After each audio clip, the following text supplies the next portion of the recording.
രണ്ടാമത്തെ ദിവസം പെഹൽഗാമിൽ പോകുന്നതിന് മുന്നേ നമുക്കൊന്ന് ഗ്രാമത്തിലൂടെ പോയി നോക്കാമെന്ന് പറഞ്ഞ് ഞങ്ങൾ ഗ്രാമങ്ങളിലൂടെ ഒന്ന് സഞ്ചരിച്ചു. ഇവരുടെ മെയിൻ കൃഷി എന്താണെന്ന് വെച്ചാൽ ആപ്പിളാണ്. അത് ഓഗസ്റ്റ് മുതൽ ഒക്ടോബർ വരെയാണ് മെയിനായിട്ടുള്ളത്. പീക്ക് ടൈം എന്ന് പറയുന്നത് ആപ്പിൾ ശരിക്ക് പീക്ക് ടൈമായിട്ട് സെയിലും കാര്യങ്ങളൊക്കെ നടക്കുന്നത് സെപ്റ്റംബറിലാണ്. പിന്നെ ഇവർക്ക് മെയിനായിട്ട് ഡ്രൈ ഫ്രൂട്ട്സിലെ വാൽനട്ട്, പിന്നെ ക്യാഷു ഇതെല്ലാം വരുന്നത്. അതുപോലെ ഞങ്ങൾ പോയത്തെ സമയത്ത് ആപ്പിൾ ഇങ്ങനെ വലുതായി വരുന്നേ ഉള്ളൂ. അതുപോലെ ആ സമയത്ത് ചെറിയുടെ സീസണായിരുന്നു. ഈ കാണുന്നതൊക്കെ വാൽനട്ടിൻ്റെ ഏരിയയാണ്. തനു, ചെറിയ ചെറിയ ആപ്പിൾസ് എനിക്ക് ഇതെവരെ ആർട്ടിഫിഷ്യൽ വെച്ചതാണ് തോട്ടത്തിൽ. റിയൽ ഉള്ളത് എവിടെ? റിയൽ എവിടെ? കുറേ ഉണ്ട് അല്ലേ? क्या चाहिए आपको? कितने रुपए? 20.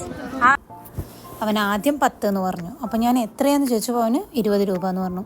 അപ്പോൾ എന്തിനാന്ന് ചോദിച്ചപ്പോൾ ഇന്ന് ഭക്ഷണമൊന്നും കഴിച്ചിട്ടില്ല എന്നാണ് പറഞ്ഞു. ഇവിടെ എല്ലാ മക്കളും ഏറിപ്പോയാലും ഒരു 5ാം ക്ലാസ് വരെയൊക്കെ വിദ്യാഭ്യാസമുള്ളൂ. പിന്നെ ഇവർ മെയിനായിട്ട് ടൂറിസ്റ്റുകളുടെ പിന്നാലെയാണ്. അതുപോലെ കൃഷി ചെയ്തിട്ടും ഇഷ്ടംപോലെ ആടിനെ വളർത്തുന്നുണ്ട് അവർ.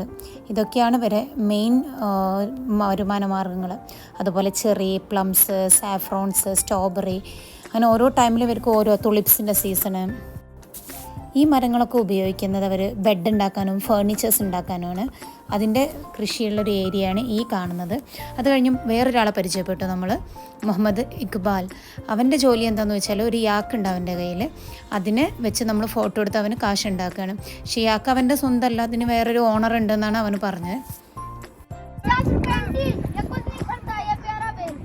ഓ, അതൊന്നും ചെയ്യൂല, അത് കുത്തൂല, അതിൻ്റെ സ്നേഹമുള്ളതാണെന്ന് അവൻ പറയുന്നത്.